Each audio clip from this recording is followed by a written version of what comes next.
Chalo. Till now we have completed 44 sections.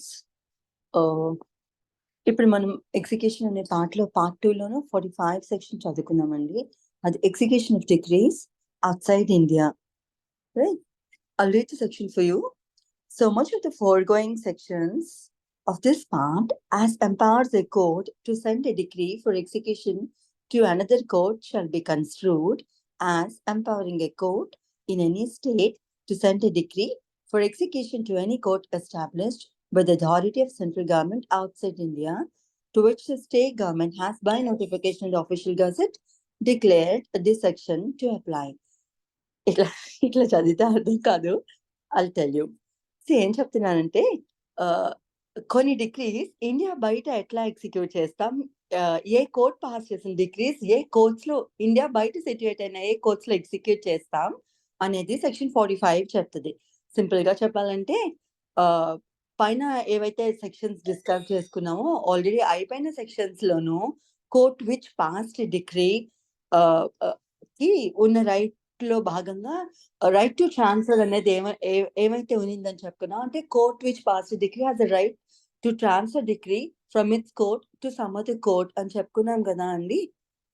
So అట్లా దానికోసం right to transfer of the court which pass degree అని దేనికోసం చదువుకున్నామో ఆ previous provisions లోను ఆ provisions ని ఎట్లా కన్స్ట్రూవ్ చేసుకోవాలంటే ఇట్లా అర్థం చేసుకోండి అని చెప్తుంది.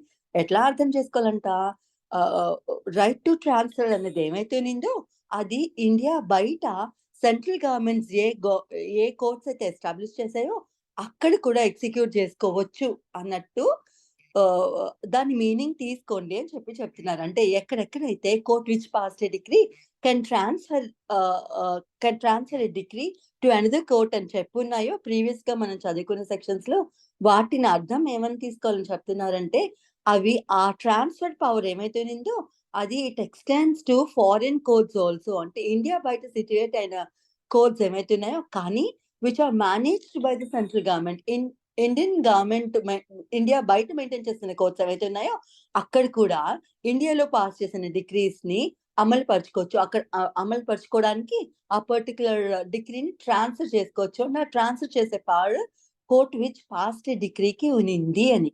ఇస్ దిస్ క్లియర్ అండి? Do you want me to repeat? Yes, madam. Clear. Chalo. ఇంకొంచెం క్లారిటీ కోసం I'll read the section again for you, segregating the parts. So much of the foregoing sections of this part as empowers the court to send a decree for execution to another court shall be construed. A sections, so much of the foregoing sections అంటే already అయిపోయిన ముందు చెప్పుకున్న sections లో ఏ sections అయితే that empowers the court to send a decree for execution to another court, తను pass చేసిన డిగ్రీని execution నిమిత్తం వేరొక కోర్ట్ కి ట్రాన్స్ఫర్ చేసే పవర్స్ ఇస్తూ ఏ సెక్షన్స్ అయితే మనం ముందు చదువుకున్నామో అటువంటి సెక్షన్స్ షల్ బి కన్స్ట్రూడ్ అంటే ఇట్లా అర్థం చేసుకోండి అని. ఎట్లా అర్థం చేసుకోవాలంటే as empowering a court in any state, A state లో ఉన్నా ఏ కోర్ట్ అయినా సరే the court which passed a degree has right and power to transfer are send a degree for execution to any court established by the authority of central government. India బయట Indian territories బయట Indian government ఏవైతే courts establish చేసిందో అక్కడ కూడా ఆ courts కి కూడా ఈ పర్టికులర్ డిగ్రీ ఎగ్జిక్యూషన్ నిమిత్తం ట్రాన్స్ఫర్ చేసే అధికారం కోర్ట్ విచ్ పాస్ డిగ్రీకి ఉన్నింది అన్నట్టు అర్థం చేసుకోండి అని. Okay. By the central government outside India to which the state government has by notification the official gazette declared this section to apply. A state governments ఆ పర్టికులర్ కోర్ట్స్ కి notification ద్వారా power ఇచ్చాయో ఏమని ఈ కోర్ట్ లో pass అయిన degree ఏమైతే ఉన్నిందో అది India బయట సిట్యుయేట్ అయిన కోర్ట్స్ కి కూడా ట్రాన్స్ఫర్ చేయొచ్చు అని స్టేట్ గవర్నమెంట్ కనుక నోటిఫికేషన్ లో కనుక ఏమైనా తనకి పవర్ ఇచ్చి ఉంటే ఆ పర్టికులర్ కోర్టు ఇండియా బయట సిట్యుయేట్ అయిన కోర్ట్స్ కి కూడా ఆ డిగ్రీని పంపించవచ్చు ఎగ్జిక్యూషన్ నిమిత్తం అని చెప్తోంది. This is 45. If this is clear, we'll go to 46. Yes, ma'am. Yes, madam. Chalo. 46 ఏం చెబుతోందంటే ప్రిసెప్ట్స్ కోసం. Please listen to the section carefully. Upon the application of the decree holder, the court which passed the decree may, whenever it thinks fit, issue a precept to any court which would be competent to execute such decree to attach any property belonging to the judgment debtor. ఇంతవరకు ఆపుతాను. ఏం చెప్తోంది, decree holder పెట్టుకున్న application మీదట court which passed decree, ఏ court అయితే decree pass చేసిందో అది వేరొక కోర్టుకి, ఏ కోర్ట్ అయితే competent to try such decree ఉన్నిందో, టు ఎగ్జిక్యూట్ సచ్ డిగ్రీ ఉన్నిందో అటువంటి కోర్టుకి ప్రిసెప్ట్ పంపిస్తుంది అని చెప్పింది. అంతేగాని ప్రిసెప్ట్ అంటే అర్థం చెప్పిందా అండి? No, madam. So is there anyone over here who doesn't know what is the meaning of precept? Precept అంటే తెలియని వాళ్ళు ఉన్నారా? Be honest. ఎందుకంటే ma'am. it saves my time. See, అందరికీ తెలుస్తుంది అనుకున్నా, I can skip that. ఏ ఒక్కరికి తెలియదన్నా నేను చెప్తాను. తెలియదు మేడం. చలో, okay. I'll tell you. So precept అంటే ఏమిటి అంటే, precept is an order of a court which passing a decree, okay, to another court asking it to attach a property situated in its jurisdiction. ఒక court, ఏ court అయితే decree pass చేసిందో ఆ court వేరొక court jurisdiction లో property సిట్యుయేట్ అయి ఉంటే కనుక ఆ ప్రాపర్టీని అటాచ్ చేయమని ఇస్తున్న ఆర్డర్ ఏమైతే ఉందో దాన్ని ప్రిసెప్ట్ అని చెప్పి చదువుకుంటాం. If this is not clear, I'll give you an example for this. అప్పుడు it will give you a better understanding. Like for example, ఏ అనే వ్యక్తి వైజాగ్ లో ఉన్న ఏ అనే వ్యక్తి బి అనే వ్యక్తికి డబ్బులు అప్పిచ్చారు, 1 లక్ష రూపాయలు అప్పిచ్చారు అనుకుందాం. ఆ వ్యక్తి బి అనే వ్యక్తి రీపే చేయలేదు. ఏ అనే వ్యక్తి ప్రినోట్ సూట్ ఫైల్ చేశారు. ఎక్కడ? వైజాగ్ కోర్టులో ప్రినోట్ సూట్ ఫైల్ చేశారు. ఆ డిగ్రీ ఏకి ఫేవరబుల్ గా ఆ సూట్ లోని ఏకి ఫేవరబుల్ గా డిగ్రీ వచ్చేసింది. కానీ బి ఇంకా డబ్బు చెల్లించలేదు. ఆ డిగ్రీకి అబాయిడ్ అవుతూ డబ్బు ఏకి చెల్లించలేదు బి. తో ఏ మళ్ళీ ఎగ్జిక్యూషన్ ప్రొసీడింగ్స్ ఫైల్ చేసుకున్నారు. ఎక్కడ ఫైల్ చేస్తారు? ఆబ్వియస్లీ కోర్ట్ విచ్ పాస్ట్ డిగ్రీలోను ఎగ్జిక్యూషన్ ప్రొసీడింగ్స్ ఫైల్ చేసుకున్నారు. ఎగ్జిక్యూషన్ ప్రొసీడింగ్స్ ఫైల్ చేసుకున్నప్పుడు వాటిని ఎట్లా ఎగ్జిక్యూట్ చేయొచ్చు అంటే మనం చాలా మోర్ 51 లో చదువుకుంటామండి. Will not go into this. తో ఆ వ్యక్తి ఏ అనే వ్యక్తి బి అనే వ్యక్తి నుంచి డబ్బులు కలెక్ట్ చేసుకోవడానికి అతను one of the modes of execution is attachment of his property, attachment and are sale of his property. అతనికి ఏమైనా ప్రాపర్టీస్ ఉంటే జడ్జ్మెంట్ డెటార్ కి అవి అటాచ్ చేసినా సరే అతను డబ్బు కట్టుకుంటే వాటిని అమ్మి డబ్బు ఇప్పించమని చెప్పి ఎగ్జిక్యూటింగ్ కోర్టుకి ఒక అప్లికేషన్ పెట్టుకుంటుంది. ఈ అన్ని ప్రొసీడింగ్స్ మనం ఎగ్జిక్యూషన్ ప్రొసీడింగ్ అని పిలుస్తాం కదా. సో ఇప్పుడు ఏ బికి అగెన్స్ట్ గా ఎగ్జిక్యూషన్ ప్రొసీడింగ్స్ ఫైల్ చేశారు. ఎక్కడ? సేమ్ వైజాగ్ కోర్టులో, కోర్ట్ విచ్ పాస్ట్ డిగ్రీ అయిన కోర్ట్ ఏమైతే ఉందో వైజాగ్ కోర్టులోను అక్కడ ఎగ్జిక్యూషన్ ప్రొసీడింగ్స్ ఎగ్జిక్యూషన్ అప్లికేషన్ పెట్టుకున్నారు. ఎగ్జిక్యూషన్ ప్రొసీడింగ్స్ ఇనిషియేట్ చేశారు. సో బికి వైజాగ్ లో ఏ ప్రాపర్టీస్ లేవు, అతనికి విజయవాడలో ప్రాపర్టీస్ ఉండినాయి. సో అప్పుడు ఏం చేస్తారంటే, ఇక్కడ డిగ్రీ అమలు పరచడానికి అతనికి ఏం ప్రాపర్టీస్ లేవండి, అతను ఏమి ఉద్యోగస్తుడు కూడా కాదు, అతని శాలరీస్ అవి అటాచ్ చేయడానికి. సో అతని ప్రాపర్టీ విజయవాడ కోర్టులో ఉంది కాబట్టి వైజాగ్ కోర్టుకి ఒక అప్లికేషన్ పెట్టుకుంటారు. అయ్యా తమరు విజయవాడ కోర్టుకి ఆర్డర్ చేయండి, విజయవాడ కోర్టులో ఏవైతే ఉన్నదో ఆ ప్రాపర్టీని అటాచ్ చేయమని. ఓకే, ఎగ్జిక్యూషన్ ప్రొసీడింగ్స్ ఫైల్ చేస్తున్న తరంలో ఆ వ్యక్తికి తెలుస్తుంది. అంటే తిను ట్రాన్స్ఫర్ అప్లికేషన్ కూడా సైమల్టైన్స్ గా పెట్టుకోవాల్సి ఉంటుంది. ఎందుకంటే ఇమూవబుల్ ప్రాపర్టీ ఎక్కడైతే సిట్యుయేట్ అయిందో ప్రొసీడింగ్స్ అక్కడే జరిపించాలి కాబట్టి వైజాగ్ కోర్టు నుంచి విజయవాడలో ఉండిన ప్రాపర్టీ అటాచ్ చేసేసి అక్కడికి వెళ్ళి ఈ వైజాగ్ కోర్టు ఆ ప్రాపర్టీ అమ్మి డిగ్రీ హోల్డర్ కి ఏం డబ్బులు ఇప్పించదు. దీని ఏం చేస్తుందంటే ట్రాన్స్ఫర్ చేస్తుంది upon the application of degree holder. Vijayawada కోర్టులో కన్సర్న్ కోర్ట్ ఏమైతే ఉందో అక్కడికి ఇతను కనుక ట్రాన్స్ఫర్ అప్లికేషన్ పెట్టుకుంటే ట్రాన్స్ఫర్ చేస్తుంది అనమాట. సో ఈ ట్రాన్స్ఫర్ ప్రొసీడింగ్స్ నడవడానికి కూడా ఈ రోజు పెట్టుకుంటే వెంటనే రేపు ట్రాన్స్ఫర్ చేసేది. దాని మీద కూడా హియరింగ్ ఇవన్నీ జరిపించి రీజనబుల్ అనుకుంటే, జస్టిఫైబుల్ అనుకుంటే అప్పుడే ట్రాన్స్ఫర్ చేస్తుంది. సో దీనికి it will take so much of time. Meanwhile judgment డెటార్కి తెలుస్తుంది తన ప్రాపర్టీ మీదకి వస్తున్నారు, విజయవాడలో ఉండే ప్రాపర్టీ మీదకి అది సర్టన్ గా అటాచ్ చేసి అమ్మే ఛాన్సెస్ ఉంటాయి కాబట్టి అది అతను డిస్పోజ్ ఆఫ్ చేయడానికి ట్రై చేస్తూ ఉంటారు. సో అట్లా అతను డిస్పోజ్ ఆఫ్ చేసేస్తే ఏకి నష్టం కలుగుతుంది కాబట్టి ఏం కోర్టు వైజాగ్ కోర్టుకి అప్లికేషన్ పెట్టుకుంటారు. విజయవాడలో ఉండిన ప్రాపర్టీస్ ఏమైతే ఉంటున్నాయో దాన్ని అటాచ్ చేయమని ఆ విజయవాడలో ఏ కోర్ట్ జ్యూరిస్డిక్షన్ లోకి ఆ ప్రాపర్టీ వస్తుందో ఆ కోర్టుకి ఒక ఆర్డర్ ఇష్యూ చేయమని వైజాగ్ కోర్టులో అప్లికేషన్ పెట్టుకుంటారు. సో అట్లా అడిగిన ఆర్డర్ ఏమైతే ఉందో, అట్లా కోర్టు ఇచ్చిన ఆర్డర్ ఏమైతే ఉందో, సో వైజాగ్ కోర్టు విజయవాడ కోర్టుకి ఆర్డర్ ఇస్తుంది. మీ జ్యూరిస్డిక్షన్ లో ఉండిన బి అనే వ్యక్తి యొక్క ప్రాపర్టీస్ ని అటాచ్ చేయండి ఫర్ టైం బీయింగ్ అని చెప్పి ఆర్డర్ ఇస్తుంది అనమాట, right?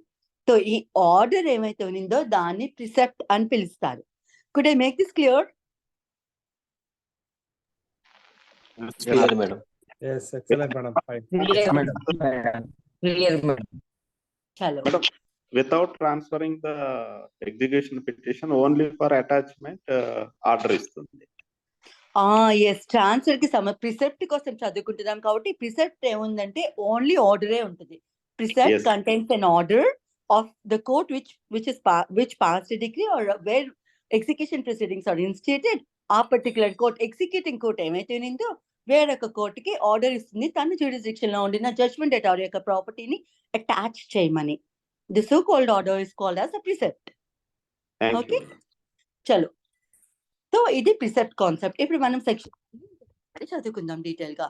Upon the application of degree holder application పెట్టుకున్న మీదట, upon the application of the decree holder the court which pass degree, ఏ కోర్ట్ అయితే డిగ్రీ పాస్ చేసిందో ఆ court may whenever it thinks fit, ఎప్పుడు అది సమంజసం అని భావిస్తే అప్పుడు whenever it thinks fit issue a precept to any court which would be competent to execute such degree.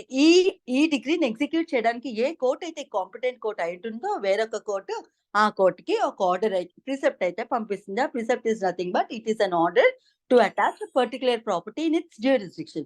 Issue a precept to any other court which would be competent to execute such decree to attach any property belonging to the judgment atar. Judgment atar కి సంబంధించిన property ఏదైతే తన jurisdiction లో ఉందో అది attach చేసే power కలిగిన court ఏమైతే ఉన్నిందో ఆ కోర్టుకి ప్రిసెప్ట్ పంపిస్తుంది, కోర్ట్ విచ్ పాస్ డిగ్రీ అని.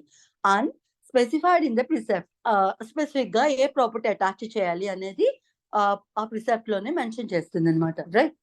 సబ్ సెక్షన్ 2 కి వెళ్తే, the court to which precept is sent shall proceed to attach the property in the manner prescribed in regard to the attachment of property in execution of a decree. A court అయితే precept receive చేసుకుందో, right, ఆ court ఏం చేస్తుందట, it shall proceed to attach property. ఆ ప్రాపర్టీని attach చేయమని కదా order వచ్చింది, so అది అటాచ్ చేయడానికి ప్రొసీడ్ అవుతుందట. అండ్ ఏ ప్రొసీజర్ ఫాలో అయ్యి అంటే, ఎగ్జిక్యూషన్ ఆఫ్ ఎ డిగ్రీ, ఒక డిగ్రీని ఎగ్జిక్యూట్ చేస్తున్నప్పుడు ప్రాపర్టీ అటాచ్ చేయాల్సి వస్తే ఏ పద్ధతి ఫాలో అవుతామో, ఏ ప్రొసీజర్ ఫాలో అవుతామో సేమ్ ప్రొసీజర్ అదే కోర్ట్ ఫాలో అవుతుంది అని చెబుతుంది అనమాట, right? This is section 2. And దీనికి ఒక ఎక్సెప్షన్ ఇస్తారు. Provided that no attachment under a precept shall continue for more than 2 months. Precept అనేది ఈ కోర్ట్ విచ్ పాస్ట్ డిగ్రీ ఇచ్చిన ఆర్డర్ ఏమైతే ఉందో in the name of precept అది 2 నెలలకు మించి చెల్లదు. దాని పీరియడ్ ఎంత అండి? 2 months. కానీ దానికి కూడా మళ్ళీ ఎక్సెప్షన్ ఇస్తారు. ఎప్పుడు 2 నెలల కన్నా ఎక్కువ చెల్లుతుంది అనేది చూద్దాం.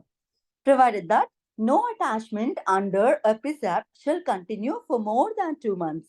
ప్రిసెప్ట్ కింద అటాచ్ చేసిన ప్రాపర్టీ ఏమైతే ఉందో అటువంటిది 2 నెలల కన్నా ఎక్కువ కొనసాగదు అనమాట attachment, unless the period of attachment is extended by an order of the court which passed a decree, or unless before the determination of such attachment the decree has been transferred to the court by which the attachment has been made.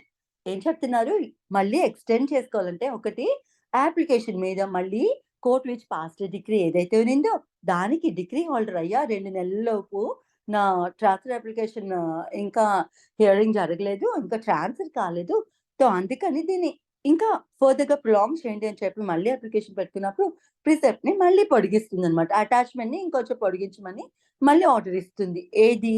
Court which passed decree ఏ కోర్టుకి అయితే precept పంపించిందో ఆ కోర్టుకి మళ్ళీ order చేస్తుంది అనమాట, attachment period పొడిగించండి అని, for so and so period which it deems fit. లేదు, అదొక తరుణం. ప్రిసెప్ట్ 2 months కాకుండా ఇంకా ఎక్కువ కాలం ఉండడానికి, ఎక్కువ కాలం చెల్లుబాటులో ఉండడానికి, లేదా in the course of proceedings ఈ 2 నెలలు పూర్తి అవ్వక ముందునే ట్రాన్స్ఫర్ అప్లికేషన్ పెట్టుకున్నారు కదా, ట్రాన్స్ఫర్ అయిపోయింది అనుకోండి విజయవాడ కోర్టుకి, ఇందాక నేను ఇచ్చిన ఎగ్జాంపుల్ లోను ట్రాన్స్ఫర్ అప్లికేషన్ ఏమైతే పెట్టుకున్నారో అదే ఎగ్జిక్యూషన్ ప్రొసీడింగ్ ఈ కోర్టుకి ట్రాన్స్ఫర్ చేసేసారు అనుకో విజయవాడలో ఉండిన కాంపిటెంట్ కోర్టుకి, అప్పుడు కూడా ప్రిసెప్ట్ ఆబ్వియస్ గా కంటిన్యూ అయిపోతుంది. బికాస్ ఇంకా చూడాల్సింది అదే కదా, ఆ కోర్టే కదా, ఇంకా అటాచ్మెంట్ కంటిన్యూ అవుతానే ఉంటుంది. This is about precept. Is this clear to everyone? Yes, madam. Yes. చలో, నా we'll go to another section, అది section 47, and ఇది దేనికోసం డీల్ చేస్తుందంటే questions to be determined by court executing a degree. ఏ court అయితే డిగ్రీని ఎగ్జిక్యూట్ చేస్తుందో in short will call it an executing court. Okay, executing court అని పిలుద్దాం మనం. కోర్ట్ ఎగ్జిక్యూటింగ్ ఏ డిగ్రీ అనేది కొంచెం పెద్దగా ఉంది కాబట్టి questions to be determined by executing court అని. ఎగ్జిక్యూటింగ్ కోర్ట్ నిర్ణయించాల్సిన ప్రశ్నలు అని చెప్పి టైటిల్లో ఉంది. Will go in to the section what it says. All questions arising between the parties to the suit in which the decree was passed or their representatives and relating to the execution, discharge, or satisfaction of the decree shall be determined by the court executing the decree and not by a separate suit. ఇంతకీ సినాప్టిక్గా చెప్పుకోవాలంటే execution proceedings లోను parties మధ్య కానీ parties తాలూకా representatives మధ్యన కానీ ఏవైనా questions arise అయితే దేనికి సంబంధించి, సూట్ కి సంబంధించి. ఇక్కడ సూట్ ఆల్రెడీ డిసైడ్ అయిపోయి డిగ్రీ వచ్చేసే ఉన్నింది. స్టిల్ ఆ సూట్ కి సంబంధించి ఏవైనా, mind you this is not about degree, this is about suit. Suit కి సంబంధించిన అంటే డిగ్రీ కూడా ఇంక్లూడ్ అయి ఉంటుంది అనుకోని, మొత్తం అంటే వైడర్ స్కోప్ ఉందనుకోండి, అది తీసుకోవాలన్నమాట ఇక్కడ. So parties to the suit కి మధ్యన ఏమైనా క్వశ్చన్స్ కనుక అరైజ్ అయితే, questions are nothing but again disputes కింద తీసుకోవచ్చు, రైట్? ఏదైనా డిస్ప్యూట్ కానీ ఏదైనా ఇష్యూ కానీ అరైజ్ అయి ఉంటే అది సేమ్ ఈ ఎగ్జిక్యూటింగ్ కోర్టే నిర్ణయిస్తుంది, కానీ మళ్ళీ మీరు సెపరేట్ సూట్ ఫైల్ చేయకండి ఆ ఇష్యూకి సంబంధించి అని చెప్పి చెబుతుంది. ఎందుకంటే ఆల్రెడీ ప్రొసీడింగ్స్ ఒక కోర్టులో నడుస్తున్నాయి. మళ్ళీ మీకు దాంట్లో ఏదైనా ఇష్యూ అరైజ్ అయితే మళ్ళీ మీరు సెపరేట్ సూట్ వేస్తే అవి మళ్ళీ it leads to piling up of cases and it takes so much of time for the courts to disburse them. అందుకని చెప్పి ఆల్రెడీ ఒక కోర్టులో దాని నిమిత్తం ఒక ప్రొసీడింగ్ నడుస్తుంది కాబట్టి అందులో ఏమైనా ఇష్యూ ఉంటే మీకు ఆ కోర్టులోనే ఫైల్ చేసుకోండి, ఒక అప్లికేషన్ పెట్టుకోండి. అంతేగాని దానికి సంబంధించి ఆ ఇష్యూకి సంబంధించి వేరొక సూట్ ఫైల్ చేయకండి అని చెప్పి చెబుతుంది అనమాట, right? This is about the questions to be determined by the executing court, right? So ఇంకా ఏం చెప్తుంది, మనం ఈ సెక్షన్ ని ఫ్యూచర్ రిఫరెన్స్ మీరు అర్థం చేసుకోవడానికి ఎట్లా చదవాలంటే, all questions arising between parties to a suit అక్కడ పెట్టుకొని, లేదా ఆర్ దేర్ రిప్రజెంటేటివ్స్ అని పెట్టుకుంటే అక్కడ కన్ఫ్యూజన్ ఉంది. Parties are there representatives to the suit అని పెట్టుకుంటే అక్కడ సరిపోతుంది అనమాట. పార్టీస్ కానీ వారి రిప్రజెంటేటివ్స్ కానీ in which degree was passed and relating to the, ఇంకా దేనికి సంబంధించినట్టు ఆ పార్టీస్ మధ్యన ఏమైనా డిస్ప్యూట్ అరైజ్ అయినా, పార్టీస్ టు ది సూట్ మధ్యన ఏమైనా డిస్ప్యూట్ అరైజ్ అయినా, లేదైనా ఎగ్జిక్యూషన్ కి సంబంధించి కానీ, ఎగ్జిక్యూషన్ ఆఫ్ డిగ్రీకి సంబంధించి కానీ, డిశ్చార్జ్ ఆఫ్ డిగ్రీకి సంబంధించి కానీ, సాటిస్ఫాక్షన్ ఆఫ్ డిగ్రీకి సంబంధించి కానీ ఏవైనా క్వశ్చన్స్ ఉత్పన్నమైనప్పుడు, ఏదైనా డిస్ప్యూట్స్ కాంట్రవర్సీస్ ఉత్పన్నమైనప్పుడు అది ఆ పర్టికులర్ ఇష్యూని ఎగ్జిక్యూటింగ్ కోర్టే డిసైడ్ చేస్తుంది. ఆల్రెడీ ఆ ప్రొసీడింగ్ లోనే ఒక అప్లికేషన్ పెట్టుకుంటే ఆ ఎగ్జిక్యూటింగ్ కోర్టే డిసైడ్ చేస్తుంది. దీనికోసం వేరే సూట్ అయితే ఫైల్ చేయొద్దు అని చెప్పి చెబుతుంది అనమాట, right? Shall be determined by the court executing a decree and not by a separate suit తో కాదు, ఈ ప్రొసీడింగ్ లోనే ఆ పర్టికులర్ ఇష్యూ డిసైడ్ చేస్తుంది అని చెప్తుంది. 47 subsection 1 of 47. We'll go into subsection 3 because 2 is repealed. 3 లోకి వెళ్దాం. Where a question arises as to there's something that has to be described here. I told you before that it has to be taken note that అది parties to A suit కానీ parties to degree కాదు. Parties to suit వేరే, parties to degree వేరే. Parties to డిగ్రీలో ఎవరుంటారండి? డిగ్రీలో parties ఎవరుంటారండి?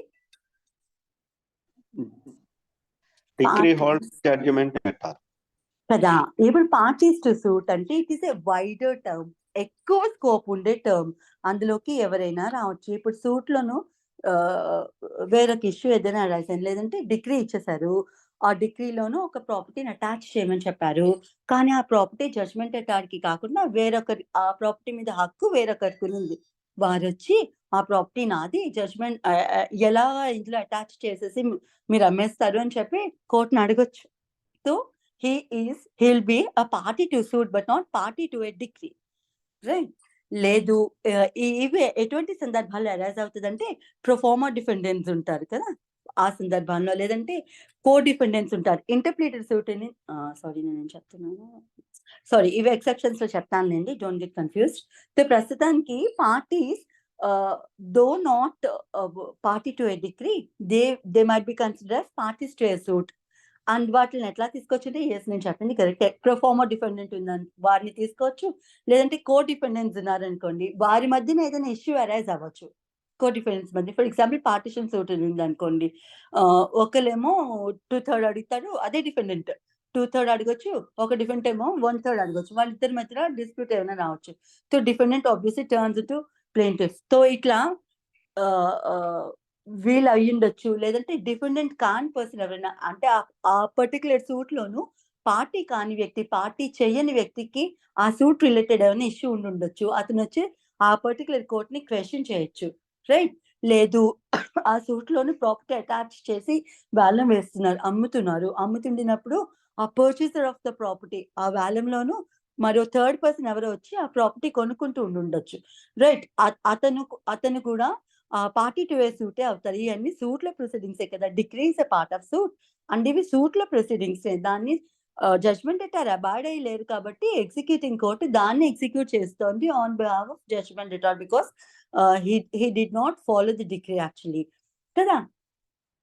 So ఇక్కడ consider చేయాల్సిన విషయం ఏమిటంటే only plaintiff and only defendant కాకుండా వేరొకరికి కూడా ఆ సూట్ లోను ఇన్వాల్వ్ అయ్యే ఛాన్సెస్ ఉండుంటది, రిగ్రెట్స్ ఉండుండొచ్చు. అటువంటి పర్సన్స్ కి ఏమైనా క్వశ్చన్స్ ఏమైనా ఉత్పన్నమైనప్పుడు with regard to that particular suit, అటువంటి క్వశ్చన్స్ అన్ని ఎగ్జిక్యూటింగ్ కోర్టులోనే ఒక అప్లికేషన్ ఫైల్ చేసి ఆ కోర్టుని అడగండి, సాల్వ్ చేయమని. కానీ వేరొక సూట్ ఫైల్ చేయకండి, వేరొక కోర్టులో కానీ అదే కోర్టులో కానీ వేరొక సూట్ ఫైల్ చేయకండి, ఎగ్జిక్యూటింగ్ కోర్టుని అడగండి, అదే డిసైడ్ చేసేస్తుంది మీ ఇష్యూ ఏమిటి అనేది అని చెప్పి ఇది చెబుతుంది. Is this clear? Yes, madam. Clear, madam. ఇంకా దీనికోసం ఏమైనా చెప్పుకోవచ్చా అంటే గివ్ మీ మూమెంట్. 1 second.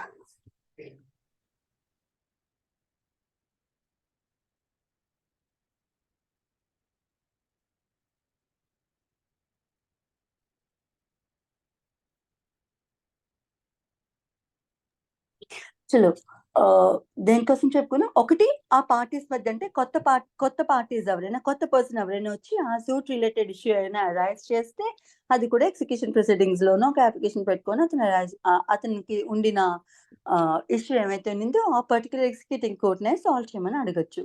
లేదు ఇంకొకటి ఏం చెప్పుకున్నాం, క్వశ్చన్స్ దేనికి సంబంధించిన ఇష్యూస్ అరైజ్ అవుతాయంటే ఒకటి ఎగ్జిక్యూషన్ ఆఫ్ డిగ్రీకి సంబంధించి, డిశ్చార్జ్ ఆఫ్ డిగ్రీకి సంబంధించి, సాటిస్ఫాక్షన్ ఆఫ్ డిగ్రీకి సంబంధించి. అంటే పార్టీస్ టు సూట్ మధ్యన ఈ రిలేటెడ్ ఇష్యూస్ కి సంబంధించి ఏదైనా ఇష్యూ అరైజ్ అయినప్పుడు, అంటే ఇప్పుడు కొత్తగా వచ్చిన వ్యక్తి ఏమని అడుగుతున్నారండి, ఎగ్జిక్యూషన్ లో ఏదైతే ప్రాపర్టీ ఉందో ఆ ప్రాపర్టీ మీద హక్కులు నాకున్నాయి, so this has to be settled first అని చెప్పి అతను అడగొచ్చు.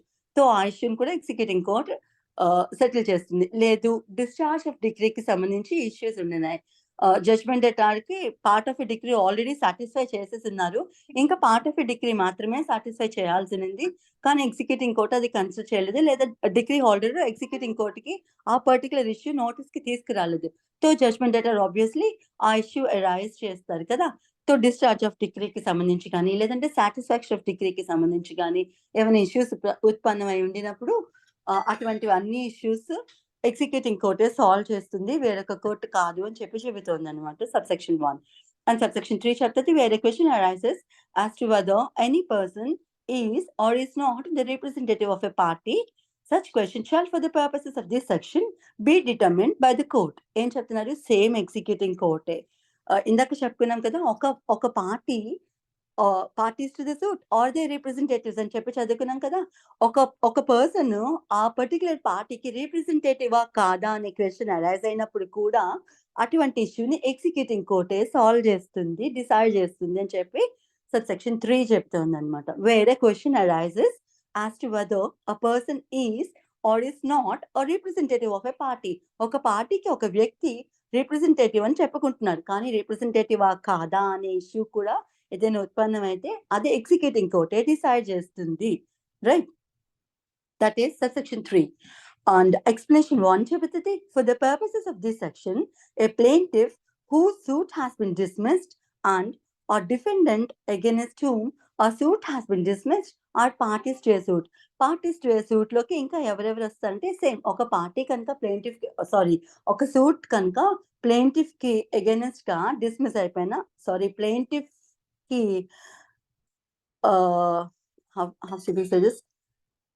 ప్లేంటిఫ్ సూట్ డిస్మిస్ అయిపోయినా డిఫెండెంట్ కి అగైనెస్ట్ గా డిస్మిస్ అయిపోయినా అంటే ఏమిటి, రెండు పార్టీస్ ఉంటాయి కదా. ఇప్పుడు ప్లేంటిఫ్ డిస్మిస్ ఎప్పుడు అవుతుంది, ఆబ్వియస్ గా ప్లేంటిఫ్ కోర్ట్ కి ఆ పర్టికులర్ హియరింగ్ డేట్ రోజు రాకపోతే కోర్టు ఆ పర్టికులర్ సూట్ ని డిస్మిస్ చేసేస్తుంది. ఎందుకంటే ఎవరైతే ఇన్స్టిట్యూట్ చేశారో వారే కోర్టుకి రాకపోతే కోర్ట్ ఆ ప్రొసీడింగ్స్ నడిపించడానికి ఉండదు కాబట్టి ఆ పర్టికులర్ సూట్ ని డిస్మిస్ చేస్తుంది. సో ప్లేంటిఫ్ సూట్ డిస్మిస్ అయితే ప్లేంటిఫ్ కి ఆ సూట్ డిస్మిస్ అయింది, డిఫెండెంట్ కి అగైనెస్ట్ గా ఆ సూట్ డిస్మిస్ అయినట్టు కదా. సో వాళ్ళిద్దరూ కూడా పార్టీస్ ఆఫ్ ఏ సూట్ కిందనే కన్సిడర్ చేయాలని చెబుతోంది. And then all questions relating to delivery of possession on such property to such purchaser or his representative shall be determined to be the questions relating to execution, discharge, satisfaction of a decree within the meaning of this section. చెప్పాను కదా. ఇప్పుడు ఒక purchaser ఉంటారా, purchaser option లోను కొనుక్కుంటారు. Third party వచ్చి ఒక ప్రాపర్టీని attach చేస్తున్నప్పుడు జడ్జ్మెంట్ అటార్ యొక్క ప్రాపర్టీని థర్డ్ పర్సన్ వచ్చి ఆ ప్రాపర్టీని కొనుక్కుంటారు కదా. సో కోల్డ్ పర్చేసర్ ఎవరైతే ఉండినారో ఆ పర్చేసర్ పొజిషన్ కొనుక్కున్న తర్వాత ఆ ప్రాపర్టీని స్వాధీనంలోకి తీసుకోవడానికి ట్రై చేస్తారు కదా. సో తీసుకోవడానికి ట్రై చేస్తున్నప్పుడు జడ్జ్మెంట్ అటార్ ఏమైనా అడ్డుపడుతున్నా దాని రిలేటెడ్ ఇష్యూస్ కూడా ఏమైనా ఉత్పన్నం అయితే అవి కూడా ఎగ్జిక్యూటింగ్ కోర్టే డిసైడ్ చేస్తుంది.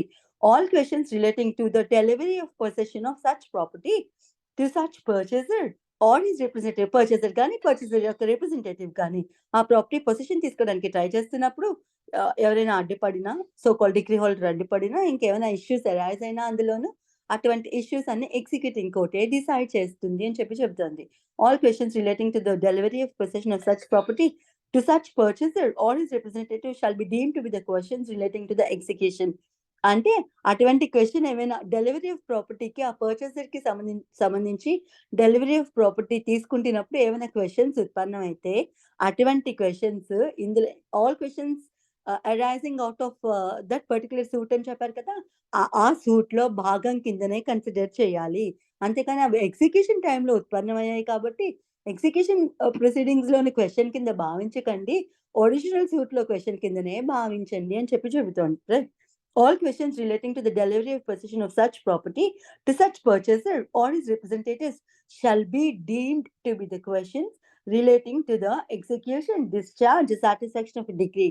డిగ్రీకి సంబంధించి డిగ్రీకి సంబంధించి దాని ఎగ్జిక్యూషన్ అయినా, డిశ్చార్జ్ అయినా, సాటిస్ఫాక్షన్ కి సంబంధించి అయినా క్వశ్చన్ కిందనే భావిస్తారన్నమాట within the meaning of this section. ఇది అర్థమైందా అండి? Yes, ma'am. అర్థమైంది madam. Clear Yes, madam. yes. చలో. సో ఇట్లా ఏదైనా ఒక డిగ్రీకి సంబంధించి కానీ లేదంటే ఒక సూట్ కి సంబంధించి కానీ పార్టీస్ మధ్యన ఉత్పన్నమైన ఏ క్వశ్చన్స్ అయినా దేని రిలేటెడ్ క్వశ్చన్స్, ఎగ్జిక్యూషన్ కి సంబంధించి కానీ, డిశ్చార్జ్ కి సంబంధించి కానీ, సాటిస్ఫాక్షన్ ఆఫ్ అ పర్టికులర్ డిగ్రీకి సంబంధించి కానీ ఏమైనా క్వశ్చన్స్ అరైజ్ అయితే ఆ ఇష్యూస్ అన్ని ఎగ్జిక్యూటింగ్ కోర్టే సాల్వ్ చేస్తుంది, డిసైడ్ చేస్తుంది. In the same proceeding, notice చేయాల్సింది ఏంటంటే in the same proceeding but not by a separate suit, right? ఇంతే ఈ సెక్షన్ యొక్క gist. Now we'll go into section 49. 48 is repealed. So మనం దాని జోలికి పోనక్కర్లేదు. 49 చెప్తుంది transferee అని. Every transferee of a decree shall hold the same subject to the equities, if any, which the judgment at R might be enforced against the original decree holder. The language of this section, unless you are acquainted with this, ఇట్లా చదివితే అర్థం కాదండి. ఈ transfer ఎవరు, original degree holder ఏమిటి, judgement అటార్ ఏమిటి, equities ఏమిటి, ఇవన్నీ అని డౌట్ వస్తుంది. I'll tell you who a transfer is.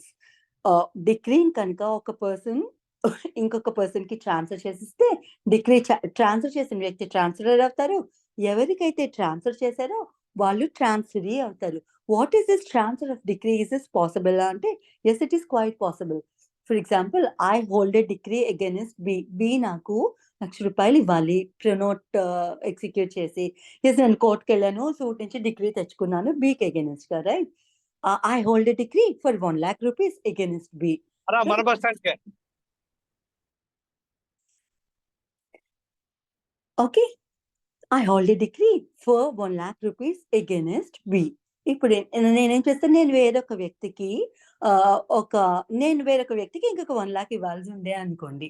అప్పుడు నేనేం చేస్తానంటే, నేను పర్సనల్గా మనీ ఇవ్వలేను, నా దగ్గర ఈ డిగ్రీ ఉంది, అది మీకు ట్రాన్స్ఫర్ చేసేస్తాను, మీరు వసూలు చేసుకోండి అని చెప్పి నేను సి అనే వ్యక్తికి చెప్పాను అనుకోండి. చెప్తూ ఆ డిగ్రీ తనకి ఇచ్చేస్తాను అనుకోండి, మీరు వసూలు చేసుకోండి అని చెప్పి. That amounts to transfer degree, right? Okay, so ఇప్పుడు నేను ట్రాన్స్ఫర్ అవుతాను. ఎవరికైతే ట్రాన్స్ఫర్ చేశానో ఆ సి అనే వ్యక్తికి నా డిగ్రీ ఇచ్చేసాను కదా, ఆ ₹1,00,000 నువ్వు వసూలు చేసుకో బాబు అని ఆ వ్యక్తి సో కాల్డ్ సి ట్రాన్స్ఫరీ అవుతారు. This being the context, will read the section again. Every transferee of a decree shall hold the same subject to equities, if any, which the judgment debtor might have enforced against the original decree holder. So ఇక్కడ right ఎవరికి ఉన్నింది? ట్రాన్స్ఫరీకి ఉన్నింది. ట్రాన్స్ఫరీకి judgement డెటార్కి against గా execute చేసే powers ఏమైతే ఉండినాయో, అంటే degree holder execute చేసుకునే rights ఏమైతే ఉన్నాయో అవన్నీ ట్రాన్స్ఫరీకి కూడా వెళ్ళిపోతాయని చెప్తున్నారు. రైట్, ఇప్పుడు జడ్జ్మెంట్ డెటార్కి అగైనెస్ట్ గా డిగ్రీ హోల్డర్ కి ఏమైనా లయబిలిటీస్ ఉన్నాయనుకోండి, ఈ డిగ్రీ హోల్డర్ ఎప్పుడైతే ఆ డిగ్రీ వేరొకరికి ట్రాన్స్ఫర్ చేశారో ఆ ట్రాన్స్ఫరీకి కూడా ఆ లయబిలిటీ ఉంటుంది జడ్జ్మెంట్ డెటార్కి అగైనెస్ట్ గా అని. మళ్ళీ ఇదేం ఇష్యూ అంటే ఐల్ టెల్ యూ. ఇందాక చెప్పుకున్న ఎగ్జాంపుల్లోను నాకు జడ్జ్మెంట్ డెటార్ ఏ అవుతారు కదా, నేను డిగ్రీ హోల్డర్ని, నేను సి అనే వ్యక్తికి ఆ డిగ్రీని ట్రాన్స్ఫర్ చేశాను కాబట్టి సి ట్రాన్స్ఫరీ అవుతారు. ఇప్పుడు జడ్జ్మెంట్ డెటార్కి నేను కొంచెం మనీ ఇవ్వాల్సి ఉండే, రైట్? ఇది అడిషనల్ గా తీసుకోండి. జడ్జ్మెంట్ డెటార్ నాకు ₹1,00,000 ఇవ్వాల్సి ఉంటే నేను జడ్జ్మెంట్ డెటార్కి ఏకి 50,000 ఇవ్వాల్సి ఉండే. అప్పుడు జడ్జ్మెంట్ డెటార్ ఏం అడుగుతారు? ఆబ్వియస్ గా సెట్ ఆఫ్ అడుగుతారు కదా, మీరు నాకు ఎలానే 50,000 ఇవ్వాలి కదా, సో 50,000 డిడక్ట్ చేసుకొని 50,000 తీసుకోండి అని చెప్పి అడుగుతారు కదా. సో నేను అప్పుడు ఏం చేస్తానంటే, అమ్మో జడ్జ్మెంట్ డెటార్ ఇట్లా అడుగుతారు కదా అని కొంచెం అధిక తెలివితేటలు యూజ్ చేసి నా డిగ్రీని నేను సికి ట్రాన్స్ఫర్ చేసిస్తాను. అంటే నేను సికి ₹1,00,000 ఇవ్వాలి. ఇప్పుడు నాకు జడ్జ్మెంట్ డెటార్ దగ్గర నుంచి నేను వసూలు చేసుకుంటే నాకు 50,000 వస్తాయి. నేను వసూలు చేసుకుంటే జడ్జ్మెంట్ డెటార్ దగ్గర నుంచి జడ్జ్మెంట్ డెటార్ సెట్ ఆఫ్ అడుగుతారు కాబట్టి 50,000 డిడక్ట్ చేసుకొని 50,000 తీసుకుని అడుగుతారు కాబట్టి నాకు 50,000 వస్తుంది కాబట్టి నేను జడ్జ్మెంట్ డెటార్ దగ్గర నుంచి ₹1,00,000 తెలివిగా ఎలా తీసుకోవాలని ఆలోచించి అప్పుడు నేను సికి ట్రాన్స్ఫర్ చేసిస్తాను నా డిగ్రీని. ట్రాన్స్ఫర్ చేసి ఇప్పుడు సి ఏం చేస్తారు? సి జడ్జ్మెంట్ డెటార్ దగ్గర నుంచి నాకు మీ అప్పుకి ఏం సంబంధం? ఇదిగో నాకు ₹1,00,000 డిగ్రీ ట్రాన్స్ఫర్ చేశారు. ఏ అనే వ్యక్తి డిగ్రీ హోల్డర్కి ఏమైతే ఆ ₹1,00,000 ఇవ్వాలో అవి నాకు ట్రాన్స్ఫర్ చేశారు డిగ్రీ కాబట్టి ఆ ₹1,00,000 నాకు ఇవ్వండి అని చెప్పి ట్రాన్స్ఫరీ అడుగుతారు కదా. సో ఇప్పుడు నా ₹1,00,000 బాకీ చెల్లైపోతుంది. ఆ 50,000 సంగతి తర్వాత చూసుకుందాంలే అని చెప్పి నేను ఇట్లా తెలివిగా నేను ఆలోచించాననమాట. సో అప్పుడు ఇక్కడ నష్టపోయేది ఎవరు? జడ్జ్మెంట్ డెటార్ కదా. అందుకని ఇటువంటి ఇష్యూ జరగకుండా ట్రాన్స్ఫరీ ఏం చేయాలని చెప్తున్నానంటే, జడ్జ్మెంట్ డెటార్కి డిగ్రీ హోల్డర్ అగైనెస్ట్ గా ఈక్విటీ అంటే న్యాయపరమైన in the interest of justice అతనికి ఏం రైట్స్ అయితే ఉన్నాయో డిగ్రీ హోల్డర్కి అగైనెస్ట్ గా అవే రైట్స్ ఒక డిగ్రీ ట్రాన్స్ఫర్ చేసినప్పుడు ట్రాన్స్ఫరీకి కూడా ట్రాన్స్ఫరీకి అగైనెస్ట్ గా కూడా యూజ్ చేసుకోవడానికి ఉపయోగపడతాయి. ట్రాన్స్ఫరీకి అగైనెస్ట్ గా కూడా యూజ్ చేసుకోవచ్చు. You getting my point? Judgment debtor decree హోల్డర్కి అగైనెస్ట్ గా ఏ రైట్ అయితే ఎగ్జిక్యూట్ చేసుకోవచ్చు అంటే, ఫర్ ఎగ్జాంపుల్ ఇందాక సెట్ ఆఫ్ ఉందనుకోండి, సెట్ ఆఫ్ ఎగ్జిక్యూట్ చేసుకోవాలనుకోండి, అదే రైట్ ఇప్పుడు డిగ్రీ హోల్డర్ ఆ డిగ్రీ సికి ట్రాన్స్ఫర్ చేస్తారు కాబట్టి సికి అగైనెస్ట్ గా కూడా ఆ రైట్ ఎక్సర్సైజ్ చేసుకోవచ్చు. సో నేను ఇప్పుడు సో కాల్డ్ ట్రాన్స్ఫర్ అయిన సి ఎవరైతే ఉండినారో ఆ జడ్జ్మెంట్ డెటార్ ఏ ఎవరైతే ఉండినారో సిని ఏమని అడగచ్చు? ఇదిగోండి నాకు డిగ్రీ హోల్డర్ 50,000 ఇవ్వాలా, సో 50,000 మినహాయించుకొని నేను మీకు 50,000 మాత్రమే ఇస్తానంటే ట్రాన్స్ఫరీ ఒప్పుకునే తీరాలి. Is this clear? Yes, ma'am. Yes, ma'am. Yes. So every transferee అంటే ఆ ఈక్విటీ ఇష్యూస్ ఏమున్నాయో ఆ న్యాయ సంబంధమైన రైట్స్ ఏమైతే ఉన్నాయో జడ్జ్మెంట్ డెటార్కి అవి ట్రాన్స్ఫరీకి అగైనెస్ట్ గా కూడా వర్తిస్తాయి కాబట్టి ట్రాన్స్ఫరీ వాటికి అబాయిడ్ అయ్యే ఉండాలి అని చెప్తుంది అనమాట. Every transfer of a degree shall hold the same subject to the equities. ఆ జడ్జ్మెంట్ డెటార్కి ఏమైతే ఈక్విటీస్ ఉన్నాయో ఏమైతే రైట్స్ అయితే ఉన్నాయో అటువంటి రైట్స్ ని ట్రాన్స్ఫరీ కూడా హోల్డ్ చేస్తారు అని. The transfer of a degree shall hold the same subject to the equities, if any, which the judgment debtor might have enforced. Judgment debtor might have enforced against the decree holder judgment debtor decree holder కి against గా execute చేసుకోగలిగిన rights ఏవైతే ఉండినాయో అవి ట్రాన్స్ఫరీకి కూడా వర్తిస్తాయి, ట్రాన్స్ఫరీకి against గా కూడా వర్తిస్తాయి అని. క్లియరా అండి? Yes, ma'am. Yes, yes, ma'am. చలో will go into section 50 legal representatives కోసం చెప్తోంది. Where judgment debtor dies before a decree has been satisfied, the holder of a decree may apply to the court which passed it to execute the same again as a legal representative of a deceased. ఒక proceeding నడుస్తుండగా judgement ఎటార్ కనుక చనిపోతే అంటే execution proceedings కోర్టులో నడుస్తూ ఉండగా judgement ఎటార్ కనుక చనిపోతే వారి రిప్రజెంటేటివ్ ని యాడ్ చేయమని, వాళ్ళ లీగల్ రిప్రజెంటేటివ్స్ ఎవరైతే ఉండినారో వారిలో ఎవరినైనా యాడ్ చేయమని చెప్పి డిగ్రీ హోల్డర్ కోర్టుకి అయితే అప్లికేషన్ పెట్టుకోవచ్చు అని చెప్పి చెబుతోంది అనమాట. Right. Where subsection 2 says where the decree is executed against such legal representative. ఇప్పుడు యాడ్ చేశారు. సరే, ఎగ్జిక్యూషన్ ప్రొసీడింగ్ నడుస్తుండగా డిగ్రీ హోల్డర్ జడ్జ్మెంట్ ఎటార్ చనిపోయారు. డిగ్రీ హోల్డర్ ఏమో వారి రిప్రజెంటేటివ్ అయిన వాళ్ళ లీగల్ హెయిర్ అయిన సన్ని తీసుకున్నారు అనుకుందాం ఆన్ రికార్డ్స్. తో ఆ సన్కి అగెన్స్ట్ గా డిగ్రీ ఎగ్జిక్యూట్ చేయమని ఆ కోర్టును అడుగుతారు. అడిగితే ఇప్పుడు సన్ బాధ్యత ఎంత అని చెప్పేది కింద సబ్సెక్షన్ 2 అనమాట. ఏం చెప్తుంది అంటే సబ్సెక్షన్ 2 ఆ సన్ కి judgement ఎటార్ so called legal representative ఎవరైతే ఉండినారో వారికి ఆ జడ్జ్మెంట్ ఎటార్ దగ్గర నుంచి ఎంత ప్రాపర్టీ అయితే వస్తుందో అంత ప్రాపర్టీ మీద మాత్రమే ఎగ్జిక్యూషన్ కి వెళ్ళాలి, అంతేగాని వారి పర్సనల్ ప్రాపర్టీస్ మీదకి వెళ్ళడానికి లేదు. రైట్. ఇంతే చెప్తుంది subsection 2. Wear the degree is executed against such legal representative, ఆ లీగల్ రిప్రజెంటేటివ్ కి అగైన్స్ గా ఒక డిగ్రీ ఎగ్జిక్యూట్ చేయాల్సి వచ్చినప్పుడు he shall be liable, here is a legal representative, he shall be liable only to the extent of property of the deceased. చనిపోయిన వ్యక్తి యొక్క property ఏమైతే నిందో ఎంత మేరకైతే తనకి వచ్చిందో ఆ లీగల్ రిప్రజెంటేటివ్ కి అంత మేరకి మాత్రమే డిగ్రీ హోల్డర్ ఎగ్జిక్యూషన్ కి వెళ్ళవచ్చు ఆ వ్యక్తి మీద అని చెప్పి చెబుతున్నారు. Where decree is executed against such legal representative he shall be liable to the extent of the property of the deceased which has come to his hands. అతని చేతికి చనిపోయిన వ్యక్తి యొక్క జడ్జ్మెంట్ ఎటార్ ఎవరైతే ఉండినారో వారి ప్రాపర్టీ ఎంత మేరకైతే వచ్చిందో అంత ప్రాపర్టీ మేరకు మాత్రమే ఎగ్జిక్యూషన్ కి డిగ్రీ హోల్డర్ వెళ్ళవచ్చు ఇతనికి అగైన్స్ గా, ఆ లీగల్ రిప్రజెంటేటివ్ కి అగైన్స్ గా.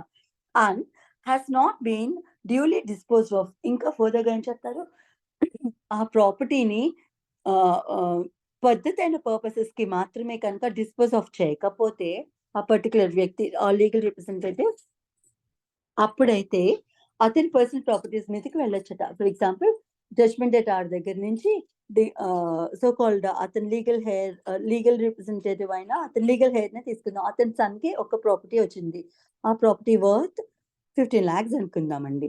సో ఇతను ఏం చేస్తారంటే అతని చేతికి రాగానే సో కాల్డ్ సన్ ఎవరైతే ఉండినారో అవి జడ్జ్మెంట్ ఎటార్ యొక్క మిగతా అప్పులు ఏమైనా ఉండినాయి అనుకోండి, అటువంటి అప్పులు తీర్చడానికి అయ్యో తండ్రి చేశారు కదా, తండ్రి చేసిన అప్పులు తీర్చాల్సిన బాధ్యత నాకు ఉంది కదా అని పద్ధతిగా అతని అప్పులు ఏమైతే ఉండినాయో అవన్నీ తీర్చడానికి ఆ ప్రాపర్టీ డిస్పోజ్ ఆఫ్ చేశారనుకోండి, వెల్ అండ్ గుడ్. అప్పుడు ఇతను డిస్పోజ్ ఆఫ్ చేసేస్తే కనుక ఆ ప్రాపర్టీ కనుక ఆ పర్టికులర్ లీగల్ రిప్రజెంటేటివ్ చేతిలో లేకపోతే అప్పుడు అతని పర్సనల్ ప్రాపర్టీకి అగెన్స్ట్ గా వెళ్లే హక్కు డిగ్రీ హోల్డర్ కి ఉండదు. ఎందుకంటే ఆ వ్యక్తి అతని చేతికి వచ్చిన ప్రాపర్టీని జడ్జ్మెంట్ ఎటార్ యొక్క అప్పులు తీర్చడం కోసమే వాడారు తప్పితే అతని పర్సనల్ పర్పస్ కి యూజ్ చేయలేదు. అట్లా కాకుండా ఇప్పుడు ఆస్తి తన చేతికి రాగానే కొడుకు వ్యసనాలకి పోయి ఏ కార్డ్స్ ఆడడంలోనో లేకపోతే ఏ అతను డ్రంకర్డ్ అనుకోండి, ఆ వ్యసనానికో లేకపోతే ఏదైనా డ్రగ్ అడిక్ట్ అనుకోండి, ఏ వ్యసనాలకైనా సరే ఇల్లీగల్ పర్పస్ కి ఆ ప్రాపర్టీని యూజ్ చేసేసారనుకోండి, కన్స్యూమ్ చేసేసారనుకో, ఆ ప్రాపర్టీ అమ్మేసి ఆ డబ్బులన్నీ వాడేశారనుకోండి, అప్పుడు ఈ సో కాల్డ్ డిగ్రీ హోల్డర్ ఆ లీగల్ రిప్రజెంటేటివ్ కి ఏమైనా పర్సనల్ ప్రాపర్టీస్ ఉంటే అతనికి అగైన్స్ ఆ ప్రాపర్టీస్ కి అగైన్స్ గా వెళ్ళొచ్చు. ఇలాంటి సర్కమ్స్టాన్సెస్ లో తప్పితే అతని పర్సనల్ ప్రాపర్టీస్ అగైన్స్ గా వెళ్ళడానికి డిగ్రీ హోల్డర్ కి అయితే అధికారం ఉండదు.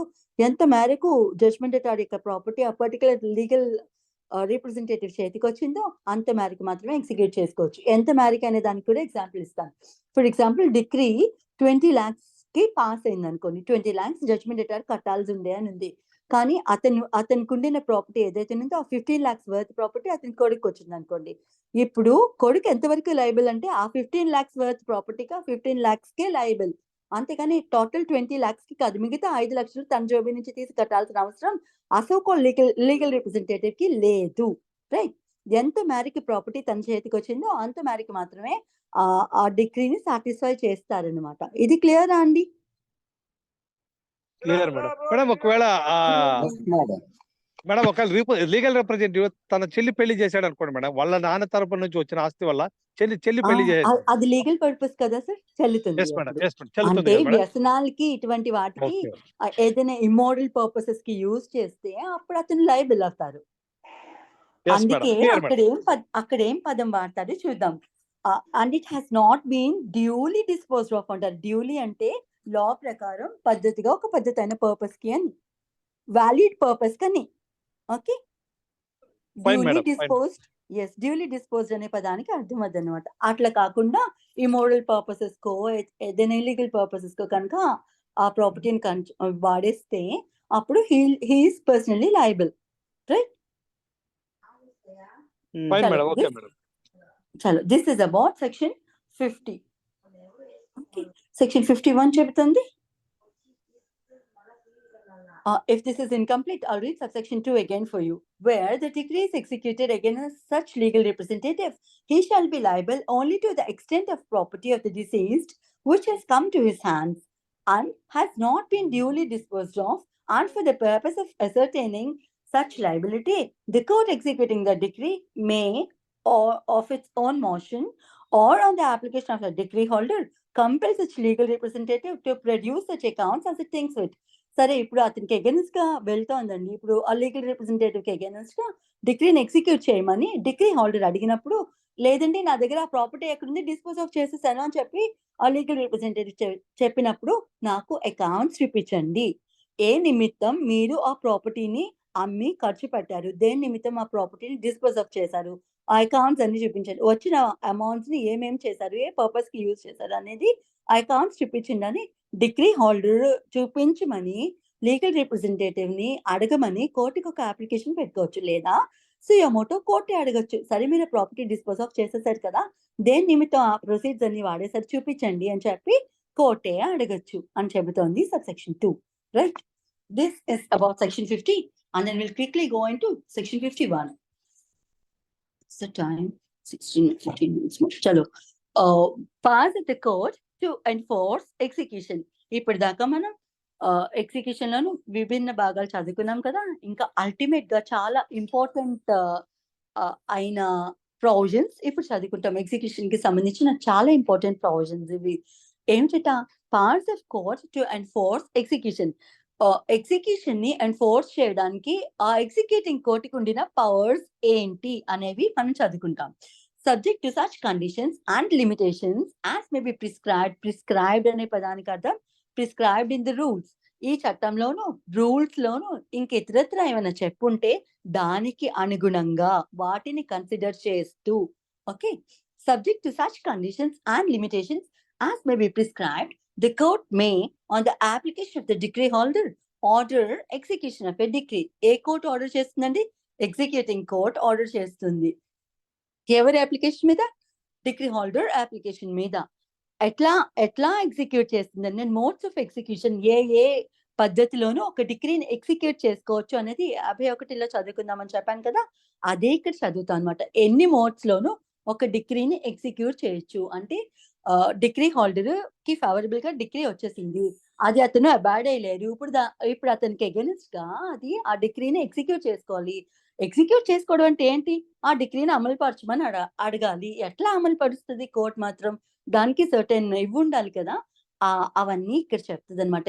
ఏ మోడ్ లోను కోర్టు అయితే ఒక డిగ్రీని అమలు పరచొచ్చు అనేది ఇక్కడ చెబుతుంది అనమాట. Subject to such conditions and limitations as may be prescribed, the court may on the application of the decree holder order execution of the decree. ఒకటి ఫస్ట్ మోడ్ ఏంటండి? By delivery of any property specifically decreed. ఏదైనా డిగ్రీలోను particular property కనుక particular ప్రాపర్టీకి against గా కనుక degree వచ్చింది అనుకో, ఆ డిగ్రీలో మెన్షన్ చేసింది అనుకోండి, ఆ పర్టికులర్ ప్రాపర్టీని డిగ్రీ హోల్డర్ కి డెలివర్ చేస్తూ. అదొకటి. అంటే if it is a possession for suit, okay, నాకు నా డెలివరీ ఇప్పించండి అని చెప్పి పొజిషన్ కేసుకున్నారనుకోండి, సో కాల్డ్ ప్లెయింటిఫ్, అండ్ అతనికి ఫేవరబుల్ గా డిగ్రీ వచ్చినప్పుడు ఆ డిగ్రీ హోల్డర్ దాన్ని ఏమని అమలు పరచమని అడుగుతారు, అయ్యా ఇది నాకు ఫేవరబుల్ గా వచ్చింది డిగ్రీ, ఆ ప్రాపర్టీ నాదే, నేనే పొజిషన్ లో ఉండినానని, అది some other person has occupied it, నా పొజిషన్ నాకు తిరిగి ఇప్పించండి అని అడుగుతూ పెట్టుకోవచ్చు అనమాట. So it is one of the mode of executing a degree. Court ఏం చేస్తుంది, ఆ డిగ్రీలో ఉన్న మెన్షన్ చేసిన ప్రాపర్టీ ఏమైతే ఉందో ఆ ప్రాపర్టీ రాంగ్ పర్సన్ నుంచి సీజ్ చేసి జడ్జ్మెంట్ ఎటార్ దగ్గర నుంచి తీసుకొని డిగ్రీ హోల్డర్ కి ఇప్పిస్తుంది. ఇది delivery of property. Specifically degree is one of the mode of execution. ఇదొక పద్ధతి. రెండవది బై అటాచ్మెంట్ అండ్ సేల్.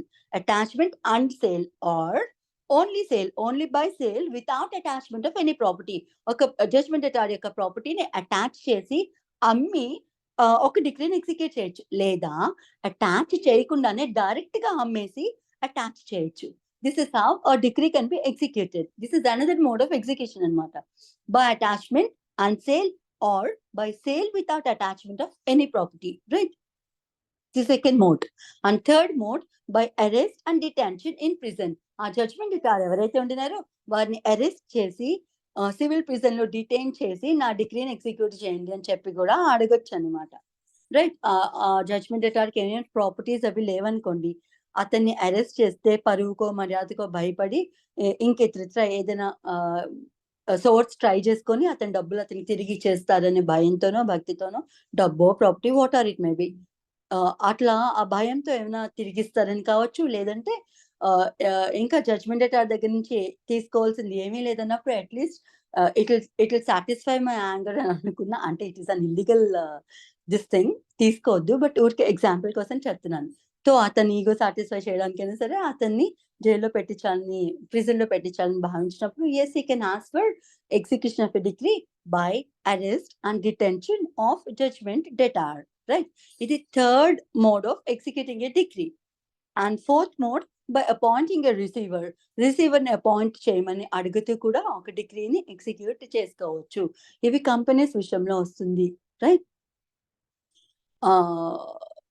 ఒక రిసీవర్ ని ఎందుకు అపాయింట్ చేస్తామంటే ఏదైనా కంపెనీ కానీ ఫర్మ్ కానీ తన ప్రాపర్టీస్ ఏమైనా సరే డిస్ప్యూట్ లో ఉండినప్పుడు అవన్నీ రిసీవర్ తీసుకుంటారు. రిసీవర్ అండర్ ఒక పర్సన్ అపాయింట్ చేస్తారు. అపాయింట్ చేసి ఆ ప్రాపర్టీస్ తాలూకా లావాదేవీలు ఏమైతే ఉండినాయో అవన్నీ డీల్ చేయమని చెప్పి ఆ పర్టికులర్ పర్సన్ ని నియమిస్తే అటువంటి వ్యక్తిని మనం రిసీవర్ అని చెప్పి పిలుస్తాము. తో degree can be executed by appointing a receiver. ఇది ఇంకొక మోడ్. అండ్ అల్టిమేట్ గా in such a manner as the nature of the relief granted may require.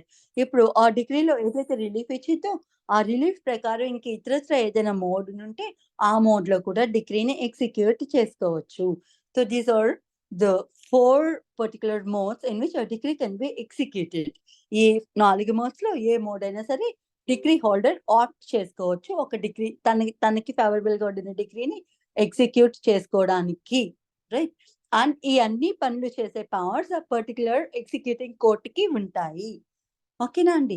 Provided that wear the degrees for the payment of money, execution by detention in prison shall not be ordered unless after giving the judgment etar an opportunity of showing cause why he should not be committed to prison and the court for reasons recorded in writing is satisfied. ఇదంతా prolonged discussion, but for the time being ఇక్కడ exception ఏం చెప్తుందంటే degree can be executed by arresting the judgment etar and committing him to civil prison అని చెప్పుకున్నాం కదా. Civil proceedings లో ఎప్పుడైనా ఒక వ్యక్తిని డిటైన్ చేయాల్సి వచ్చినప్పుడు ఐ ఆల్వేస్ టెల్ యూ దాని నిమిత్తం ఒక civil prison state government constitute చేస్తుంది, కానీ క్రిమినల్స్ ని పెట్టే ప్రిజన్ ఏవైతే ఉండినాయో అండర్ ట్రైలర్స్ కానీ ఎవరైతే ఉండినారో అటువంటి పర్సన్స్ ని పెట్టిన ప్రిజన్ లో అయితే పెట్టడానికి లేదనమాట. సివిల్ ప్రిజన్ అనేది స్టేట్ గవర్నమెంట్ విడిగా కాన్స్టిట్యూట్ చేస్తుంది, అక్కడ మాత్రమే డిటైన్ చేస్తుంది. సో ఒక వ్యక్తిని డిటైన్ చేయమని అంటే అరెస్ట్ చేసి డిటైన్ చేయమని చెప్పి one of the modes of execution కింద డిగ్రీ హోల్డర్ అడిగినప్పుడు ఆ వ్యక్తిని డిటైన్ చేయడానికి కోర్టుకి అధికారం ఉండదు. ఏ విషయంలో అయితే అరెస్ట్ చేయకూడదు జడ్జ్మెంట్ ఎటార్నీ అనేది ఇక్కడ చెబుతుంది అనమాట. Provided that where a decrees for the payment of money, execution by detention in prison shall not be ordered. Court ఆ వ్యక్తిని డిటైన్ చేసి ప్రిజన్ లో పెట్టే ఆ మోడ్ ఆఫ్ ఎగ్జిక్యూషన్ ఏమైతే ఉందో దాన్నైతే కోర్ట్ ఆర్డర్ చేయకూడదు. ఏ విషయాల్లో? మనీ డిక్రీస్ లో మాత్రమే ఇది. This has to B kept in mind. Provided that where a decrease for the payment of money, అంటే ఆబ్వియస్లీ అవి మనీ డిక్రీసే. మనీ డిక్రీస్ అంటే ఏమిటని ఎవరికైనా డౌట్ వస్తే ఓన్లీ డబ్బు పే చేయమని చెప్పి ఆర్డర్ ఆ డిగ్రీలో కనుక కోర్ట్ ఆర్డర్ చేస్తే అటువంటి డిగ్రీస్ అన్ని మనీ డిగ్రీస్ అవుతాయి. May be pronote suit, may be suit relating to partnership firms ఉంటాయి కదా, ఇటువంటివి. లేదంటే మెయిన్ ప్రాఫిట్స్ అడుగుతూ ఏదైనా సూట్ ఫైల్ చేస్తే అందులో కూడా ఇప్పుడు అల్టిమేట్ ఇదే ఉంటుందండి, డబ్బు కట్టడమే కదా. సో వీటిని మనం మనీ సూట్స్ అని పిలుస్తాం అనమాట. సో ఏదైనా మనీ సూట్ లోను డిగ్రీ హోల్డర్ ఆ వ్యక్తిని అరెస్ట్ చేయండి, అరెస్ట్ చేసి సివిల్ ప్రిజన్ లో డీటైన్ చేయండి అని చెప్పి ఆ మోడ్ కనుక ప్రిఫర్ చేశారనుకోండి, కోర్ట్ అయితే ఆ వ్యక్తిని అరెస్ట్ చేయడానికి ఆర్డర్ అయితే ఇష్యూ చేయదు, అరెస్ట్ చేయదు. ఎప్పుడు అరెస్ట్ చేయదు? until it gives a judgment debtor an opportunity of showing cause why he should not be committed to prison. మిమ్మల్ని జైల్లో ఎందుకు పెట్టకూడదు, నాకు రీజన్ చూపించండి అని చెప్పి జడ్జ్మెంట్ డెటార్కి ఒక నోటీస్ అయితే ఇష్యూ చేస్తుందట కోర్ట్.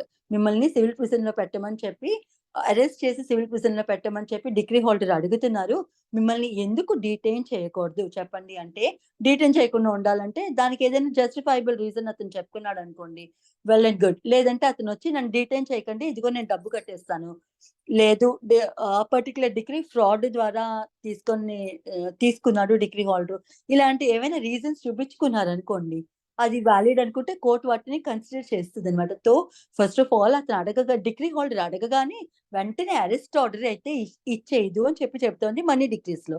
ఫస్ట్ జడ్జ్మెంట్ డెటార్కి ఒక ఆపర్చునిటీ అయితే ఇస్తుందట. మిమ్మల్ని అరెస్ట్ చేయమని అడుగుతున్నారు, అరెస్ట్ ఎందుకు చేయకూడదో చెప్పండి, మీరు ఏమైనా రీజన్స్ చూపించండి మిమ్మల్ని అరెస్ట్ చేయకుండా ఉండడానికి అని చెప్పి కోర్ట్ అయితే అడుగుతుందట. Right? I'll read this again for you. Provided that where a decrease for the payment of money, execution by detention in prison shall not be ordered unless after giving the judgment debtor an opportunity of showing cause why he should not be committed to prison, the court for reasons recorded in the writing is satisfied. Court kanka satisfy అయితే ఎట్లా satisfy అవుతుంది అనేది కింద points చూద్దాం. That the judgment debtor with object or effect of obstructing or delaying the execution of a decree. ఇప్పుడు ఆ notice ఇవ్వకుండా కూడా ఎప్పుడు అరెస్ట్ చేయొచ్చు అంటే, యాక్చువల్ గా అయితే ఫస్ట్ షోకాస్ నోటీస్ ఇస్తుంది, ఎందుకు అరెస్ట్ చేయకూడదు చెప్పండి అని. కానీ షోకాస్ నోటీస్ ఇవ్వకుండా, ఆపర్చునిటీ ఇవ్వకుండా డైరెక్ట్ గా స్ట్రైట్ అవే జడ్జ్మెంట్ డెటార్ని ఎప్పుడు అరెస్ట్ చేయొచ్చు అంటే ఆ సందర్భాలు చెప్తున్నారు అనమాట.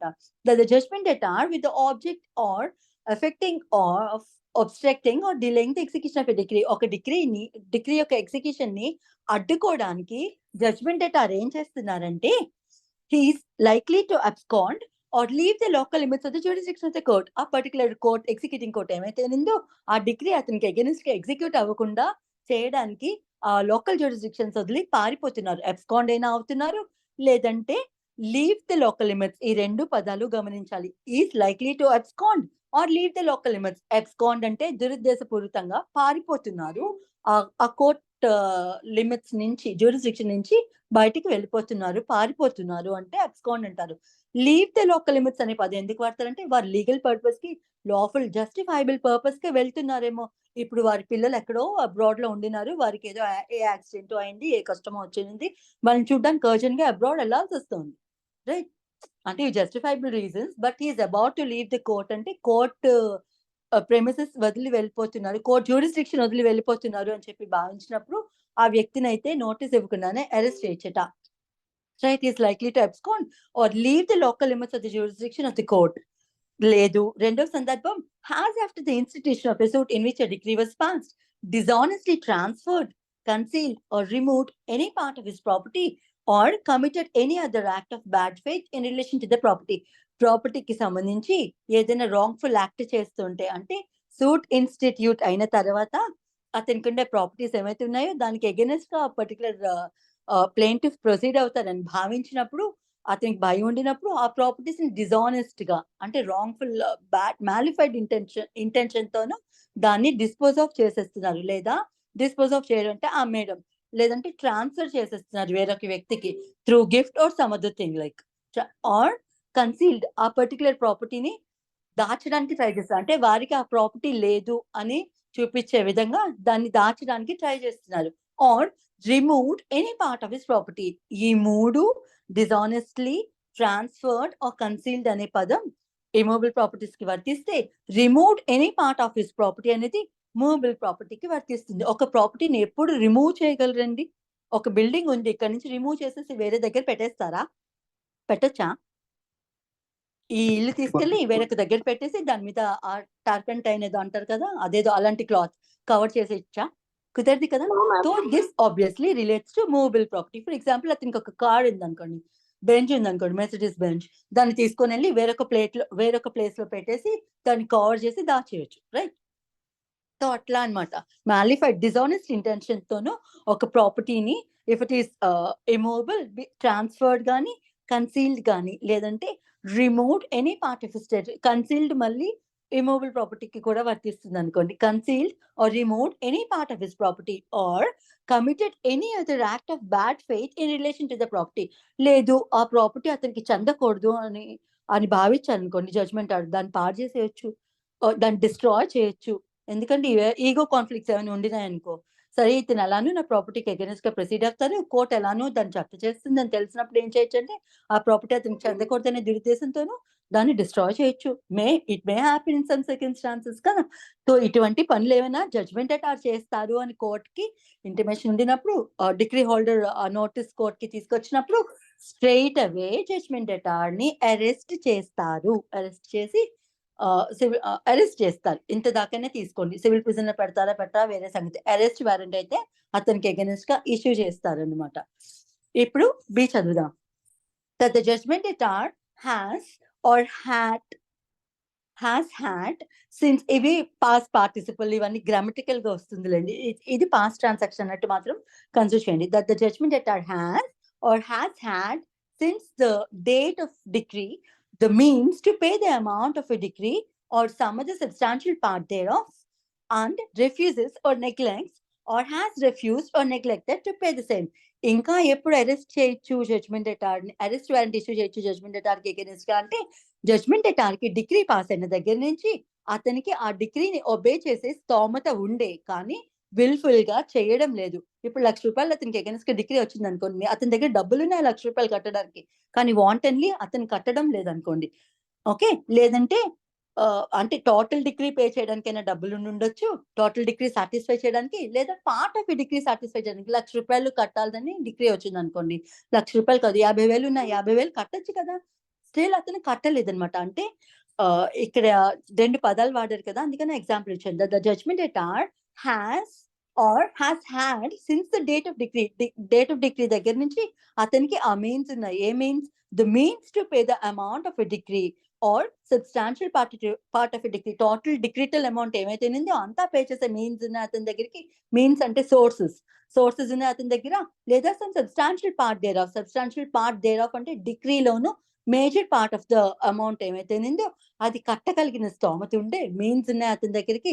స్టిల్ అతను అబాయిడ్ కాలేదు. And refuses or neglects or has refused or neglected to pay the same. అది కట్టడానికి నిరాకరించాడు, రిఫ్యూజ్ చేశారు, లేదంటే కట్టచ్చులే అని చెప్పి నెగ్లెక్ట్ చేశారనమాట. అట్లా చేసిన తరుణంలో కూడా arrest warrant straight away judgement అటార్ కి ఇవ్వవచ్చు. దట్ లో చదువుకుందాం. that the decrees for the sum for which the judgment atar was bound in a fiduciary capacity to account, like fiduciary capacities అంటే ఈ ట్రస్ట్ అవి ఉంటాయి కదా, అటువంటివి అనమాట. అటువంటి కెపాసిటీలో కనుక ఏదైనా హోల్డ్ చేస్తే అతను ఆ పర్టికులర్ వ్యక్తి హోల్డ్ చేసినప్పుడు కూడా అతనికి అగెన్స్ట్ గా ఆ పర్టికులర్ అరెస్ట్ వారెంట్ అయితే ఇవ్వవచ్చు అని చెప్పి చెప్తున్నారు అనమాట. Is this clear? Yes, ma'am. Yes, madam. చాలా ఇంకా ఎక్స్ప్లెనేషన్ చెబుతుంది. In the calculation of the means of judgment. ఇప్పుడు జడ్జ్మెంట్ పైన చదువుకున్నాం కదా, జడ్జ్మెంట్ అటార్ కి మీన్స్ ఉన్నాయి, సోర్సెస్ ఉన్నాయి డిగ్రీ సాటిస్ఫై చేయడానికి. స్టిల్ అతను ఆ డిగ్రీ అబాయిడ్ అవ్వడానికి ఒప్పుకోలేదు, లేకపోతే నిరాకరించారో లేకపోతే నెగ్లెక్ట్ చేశారని చెప్పి చదువుకున్నాం కదా. మీన్స్ ఉన్నాయని కోర్టుకి ఎట్లా తెలుస్తుంది అతని దగ్గర సఫిషియెంట్ మీన్స్ ఉన్నాయి పే చేయడానికి, ఆ డిగ్రీ అమలు పరచడానికి అని చెప్పి కోర్టుకి ఎలా తెలిసింది అనే దానికి ఎక్స్ప్లెనేషన్ ఇస్తున్నారు అనమాట. In the calculation of the means of judgment debtor, అతనికి ఎంతవరకు సోర్సెస్ ఉన్నా డిగ్రీ సాటిస్ఫై చేయడానికి అనేది క్యాలిక్యులేట్ చేయడానికి. In the calculation of the means of judgment debtor for the purposes of clause B లో చెప్పారు కదా, if he has means to obey the decree అని, ఆ మీన్స్ కోసం చెబుతోంది. In the calculation of the means of the judgment atar for the purposes of clause B, there shall be left out account any property which by or under any law or custom having the force in law for the time in force is exempt from the attachment in execution of a property. లేదు, ఆ means calculate చేస్తున్నప్పుడు అంటే judgement అటార్కి ఈ means ఉన్నాయి, ఇదిగో immovable property ఇంత మేరకు ఉంది, బ్యాంక్ లో ఈ అకౌంట్స్ ఉన్నాయి, ఈ అకౌంట్ లోనే ఇంత వర్త్ మనీ ఉంది, అతనికి బాండ్స్ హోల్డ్ చేస్తున్నారు, లేదంటే అతనికి ఈ మూవబుల్ ప్రాపర్టీ ఇంత వర్త్ ఉండిన ఇమూవబుల్ ప్రాపర్టీ ఉంది, ఇవన్నీ మీన్స్ ఇట్లా క్యాలిక్యులేట్ చేస్తారు కదా. అట్లా క్యాలిక్యులేట్ చేస్తున్నప్పుడు ఏం ఎగ్జామ్ట్ చేయాలట, కొన్ని ప్రాపర్టీస్ ఎగ్జామ్ట్ చేయమని మనం సెక్షన్ 60లో చదువుకుంటాం. అవి అటాచ్ చేయడానికి కుదరదు, చట్టమే ఎగ్జామ్షన్ ఇస్తుంది, కొన్ని ప్రాపర్టీస్ ని అటాచ్ చేయడానికి వీలు లేదు అని. తో అతని దగ్గర ఉండే ప్రాపర్టీ ఏమైతే ఉందో ఆ నిషేధించిన వాటిలోకి అయితే రాకుండా ఉండాలట. అటువంటి నిషేధించినవి ఏవైతే ఉండినాయో అవైతే క్యాలిక్యులేట్ చేయకూడదు అని చెప్తున్నారు. వాటిని ఎక్స్క్లూడ్ చేసే మిగతా ప్రాపర్టీస్ ఏమైతే ఉండినాయో, మిగతా మీన్స్ ఏమైతే ఉన్నాయో వాటిని క్యాలిక్యులేట్ చేసుకోండి అని చెప్తున్నారు. రైట్. ఫర్ ఎగ్జాంపుల్ ఒక సింపుల్ ఎగ్జాంపుల్ చెప్తాను. అతను జడ్జ్మెంట్ అటార్ వాడుకునే బెడ్డింగ్స్ ఏమైతే ఉండినాయో అవి, లేకపోతే జడ్జ్మెంట్ అటార్ యొక్క జడ్జ్మెంట్ అటార్ కానీ జడ్జ్మెంట్ అటార్ ఫ్యామిలీలో కానీ ఎవరైనా ఏ ఆర్నమెంట్స్ అయితే ప్రెషియస్ గా భావిస్తున్నారో, ట్రెడిషన్ కి సంబంధించి సింపుల్ గా చెప్పాలంటే తాళిబొట్టు, నల్ల పూసలు, మెట్టలు ఇటువంటివన్నీ ఉంటాయి కదా, అటువంటివి హిందూస్ అయితే, లేకపోతే ముస్లిమ్స్ అయితే ఇంకేమైనా అనుకోండి, వారు కొన్ని ఆర్నమెంట్స్ ని ట్రెడిషన్ ప్రకారం వారి బాడీ నుంచి సెపరేట్ చేయడం కుదరదు అని భావిస్తున్న ఆర్నమెంట్స్ ఏమైతే ఉన్నాయో అవైతే జప్తు చేయకూడదు, అటాచ్ చేయకూడదు అని చెప్పి సెక్షన్ 60లో చెబుతారనమాట. ఫర్ ఎగ్జాంపుల్ ఈ జడ్జ్మెంట్ అటార్ భార్యకి ఆ నల్లపూసలు, తాళి అవన్నీ ఉన్నాయనుకోండి, అవి ఎగ్జామ్ట్ చేసి, అంటే ఇవి మూవబుల్ ప్రాపర్టీ కదా, గోల్డ్ కదా, ఇవి అటాచ్ చేయొచ్చు కదా అని అనుకుంటున్నారేమో, మీన్స్ క్యాలిక్యులేట్ చేసినప్పుడు అటువంటివన్నీ ఎగ్జామ్ట్ చేసేసి మిగతావి క్యాలిక్యులేట్ చేసుకోండి అని చెప్పి చెబుతోంది. క్లియర్ కదా అండి? Yes ma'am. Yes, ma'am. చలో, I'll end my session with this. Rest of the sections రేపు చదువుకుందామండి.